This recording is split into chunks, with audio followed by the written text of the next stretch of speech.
gentlemen, boys and girls, children of all ages, welcome to the channel. Here today to discuss about AEW Rampage, April 15th, 2022 review. Man, what a fucking match this was tonight.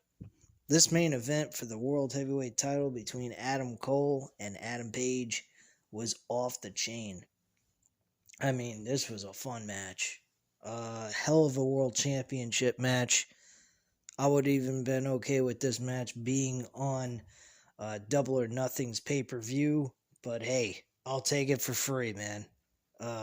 What a hell of a fucking match. That's all I gotta say. These guys really earned their paycheck tonight for that fucking world title match. Adam Cole really took most of the damage in this match, to be quite frank with you guys. Hangman Paige, he took his brunt of shots in the match. But overall, I mean, Adam Cole deserves a round of applause for the amount of punishment he took in this match. Unfortunately lost due to a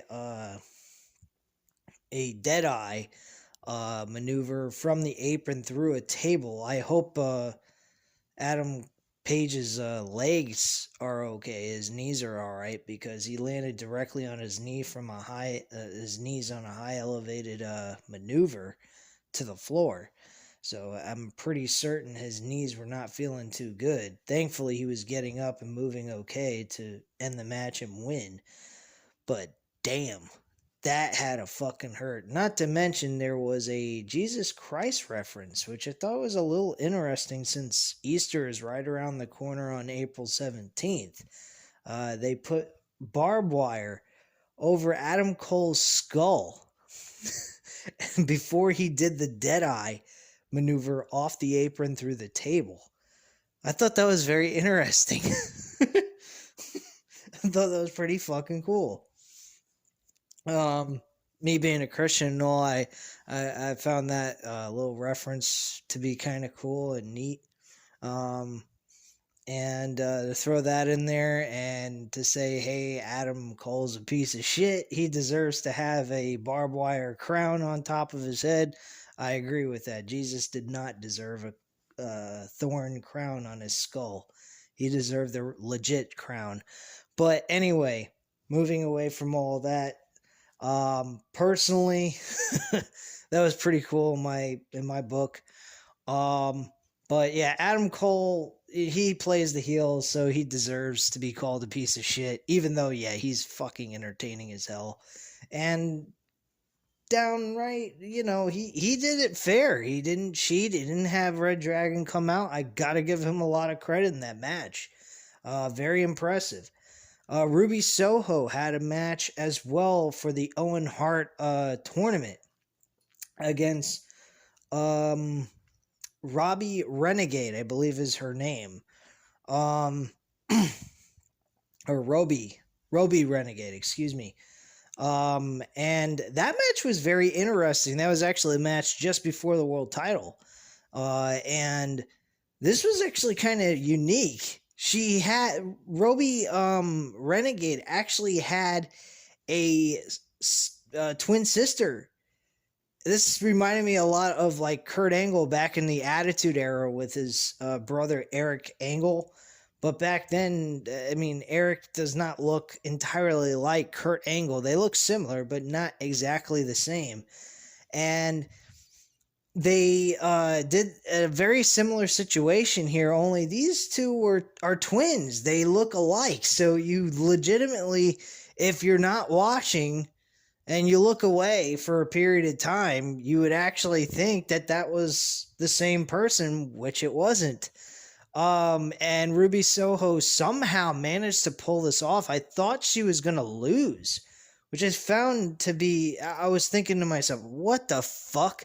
First, they bring in a Great Khali wannabe, and now they're going to do this to Ruby Soho in the very first round of the tournament of the Owen Hart Foundation tournament? What the fuck? Thankfully, that did not happen. Ruby Soho walked away as the winner, so thank God for that. Butcher had like not even a minute match with a enhancement talent. He won his match. And what else?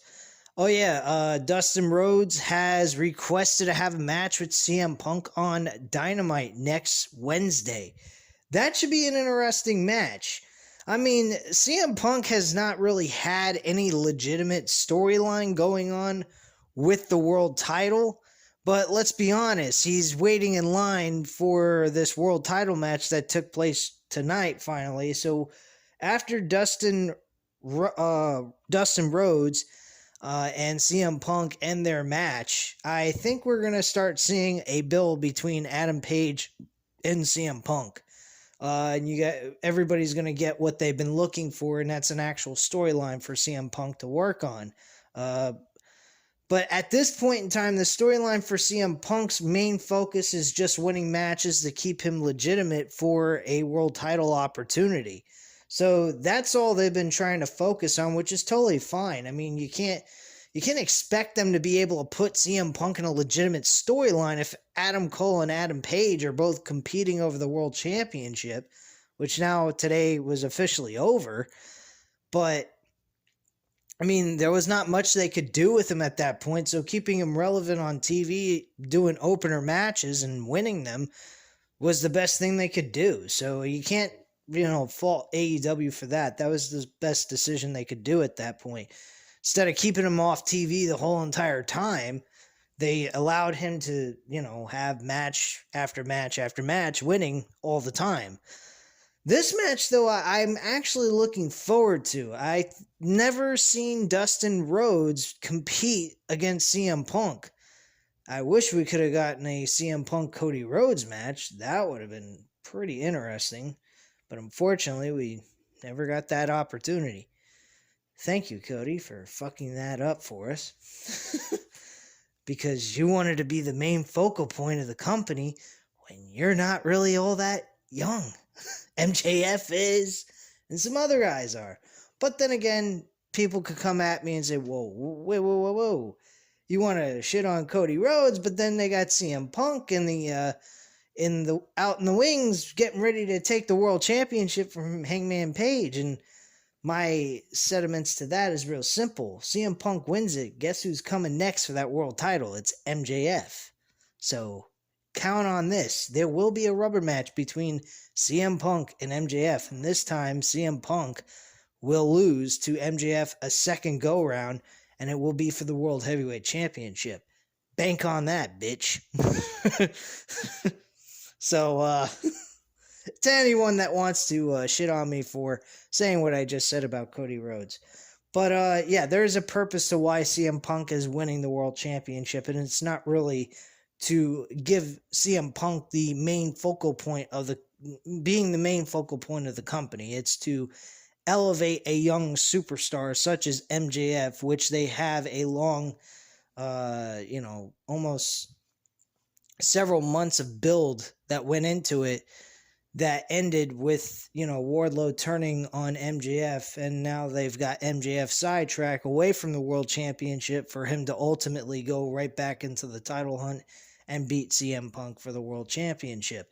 That's the main focal point, and that's what I've been focusing on and hoping for. I was hoping for MJF just to get past CM Punk, beat him both times, and then move on to Adam Hangman Page to become the World Heavyweight Champion. But I'm okay with the CM Punk idea since, he's got a good rivalry going on with Wardlow. So I'm cool with it. I have no beef with it. It helps Wardlow get over. I think Wardlow, though, should still be with the Pinnacle. I think he should be a heel. He's been doing, don't get me wrong, the face run he's doing right now has been very entertaining. But MJF is going to have to beat Wardlow at the end of the day when these two wrestle, because these two are going to wrestle at Double or Nothing. I can guarantee you that. They're doing a very similar build to what MJF did with CM Punk. This is no different. It is a little repetitive, I will admit that, with Wardlow coming backstage, beating the shit out of people, but it is very entertaining at the same time, so I can't shit on it completely. But bottom line, yeah, MJF needs a win here. He's been suffering a few losses, nothing to get all crazy over. It's not like he's losing horribly. It's just he's getting distracted by Wardlow in a few matches, and he lost to CM Punk as well. So those are the CM Punk loss was actually kind of just the biggest loss, and it wasn't really all that big of a deal because Wardlow helped CM Punk win. So at the end of the day, CM Punk didn't really win that match clean to begin with. But nor was MJF trying to win the match clean either. So it's kind of an even keel situation. But bottom line, yeah, I really believe that CM Punk deserves to be world champion. And at the end of the day, it will benefit for a young superstar to become a first-time ever world champion, which will be MJF. Anyway, moving on. Getting off of CM Punk, Cody Rhodes, and all that nonsense. We also had a match with the Blackpool Combat Club that consisted with Jon Moxley, Bryan Danielson, and Wheeler Yuta against the Gunn Club, which of course consists of Billy Gunn and his two sons. Not that I know the two sons' names, and nor are they really all that important. Until they start to actually seem important, but lately they have not. Wheeler Yuta managed to pull off a victory here for his team. This was actually a very entertaining six-man tag team match, and I'm not too fond of six-man tag team matches all that often, I guess because WWE kind of killed that for me since they produced a six-man tag team match almost every single week for several years, and kind of ruined the entertainment for me, but whatever. Anyway, this was a very entertaining match, and the number one thing that I'm glad that they're doing, the focal point ain't on Bryan Danielson. It isn't on William Regal. It's not on Jon Moxley. It is on Wheeler Yuta. This idea is working. It is getting people attracted to Wheeler Yuta. Wheeler Yuta is getting a lot of cheers. When he was with the Best Friends, he was getting nothing, no reaction. Nobody even knew who the hell this guy was. Neither did I. I didn't really care for him all that much. I didn't really think much of him as a wrestler. But since he's gotten this storyline, he has been extremely entertaining to watch. He's shown me that he's a very good wrestler. Very much like, he reminds me a little of Bryan Danielson. He's got a lot of his wrestling capabilities, especially with the leverage pin that he did tonight with the bridge. I thought that was very good. I mean, I seen him do that in another match as well. That's a very impressive move. Granted, I think Billy Gunn could have kicked out of that because he's a pretty strong dude. I understand he's in his 50s, but still, for a guy in his 50s still looking like he did back when he was in his 30s in WWF Attitude Era, I mean, the guy is in still pretty damn good shape. And he still moves pretty good in the ring. But, I mean, him not being able to kick out was a little weird, but at the same time, the pinfall that Wheeler Yuta did was not something that you're used to seeing all the time. Usually it's a schoolboy roll-up pinfall, and that's it. That's the typical WWE fashion of doing things. Not ending it with a finisher, of course.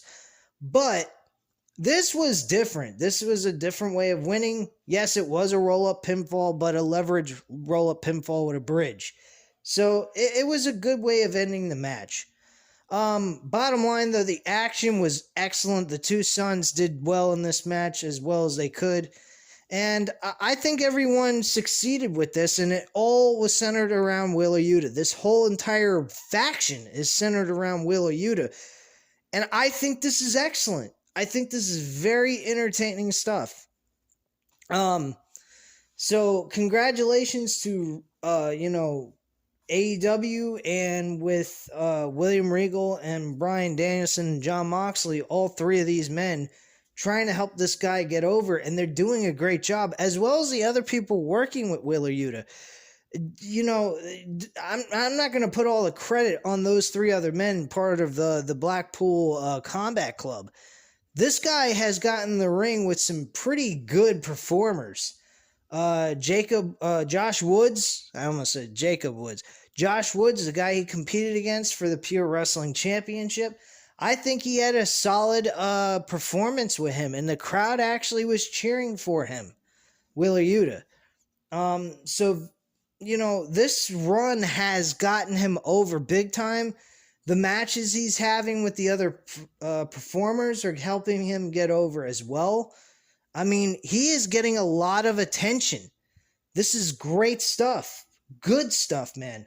This is something needed. We can't just keep focusing on guys like Keith Lee and the former NXT great performers from WWE in their heyday when NXT used to be great to watch, like you would with AEW. So, bottom line, guys, AEW, yes, they are signing people that we've been familiar with the NXT brand from back when it used to be good, and former WWE main roster superstars as well. But at the end of the day, they are also focusing on new talent that are coming in that are, AEW originals. And I'm happy of that. TNA had something very similar to this. TNA had TNA originals from AJ Styles to Christopher Daniels, Samoa Joe. They had I'm trying to remember all the names. They had Chris Sabin. I mean, they had a ton of great talent on that roster before they started having a shitload of other talent flooding in from WWE, such as Booker T, Kurt Angle, Kevin Nash, and people like that that are already well known to everybody. And that flooding kind of got blurred to all focusing on the big names, and none of the guys outside of maybe AJ Styles and Samoa Joe got any kind of recognition. Their world title, there was no world title runs for anybody. There was no focal point in the shows on those guys. It was all about Hogan, Kurt Angle, Booker T. There was fucking Eric Bischoff even that had a lot of exposure on the show. He wasn't really utilized as a true manager. He was more of an active character on the show. I mean, there was too much stuff going on in TNA where they had the same capabilities as AEW does right now with their roster being the way it is, and they just fucked up with that. AEW is not doing that. They're focusing on both the originals and the new guys they brought in from WWE or other promotions that people are familiar with. So they've done a great job. I'm very happy the way Tony Khan has been, despite the fact of Wednesday night's little fiasco with the so-called wannabe-looking Great Khali guy.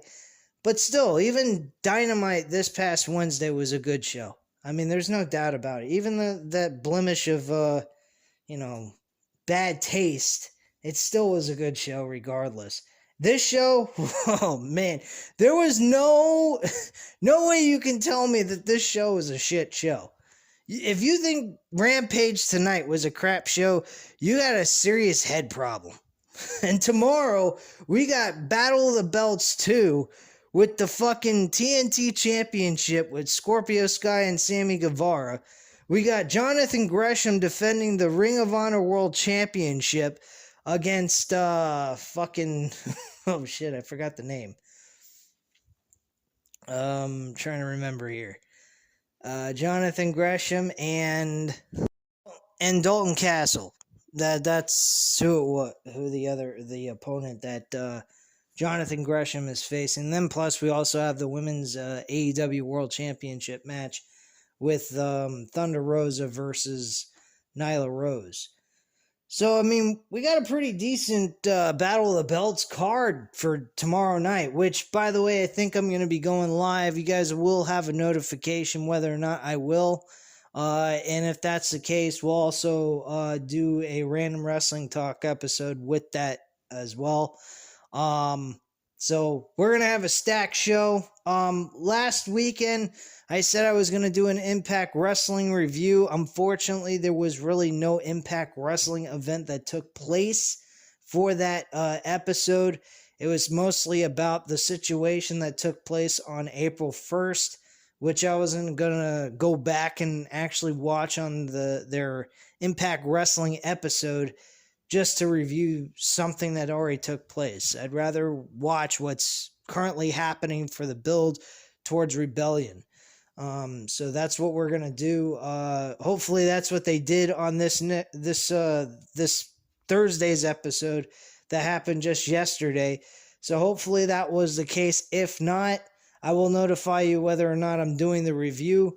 If they did an actual current storyline build towards Rebellion and not reverting back to that April 1st event, then I will definitely cover it. If not, I will let you know that that was the case. They're just covering what happened on April 1st, and we'll leave it at that and then try back the next week after that. Hopefully we'll have some sort of actual episode. But for right now, what I saw last week, it was nothing to review, so I just didn't bother doing it. But bottom line, guys, expect an Impact Wrestling reviews to be coming out on a weekly basis. More than likely either Friday night or Saturday night, depending on what time I can get this all done and forward it to you guys through the channel. But at this point, yes, we will have Impact Wrestling. I'm just waiting for them to actually do an actual episode instead of giving us what happened at April 1st event that they had on Fight TV. So anyway, guys, you know what to do. Hit the like button if you like this video. Hit the subscribe button if you're not already subscribed to the channel. And as always, I will reach back out to you if you'd like to leave a comment down below. I'll definitely get back to you on that. And I thank you guys very much for watching. Have a great night, guys. Bye.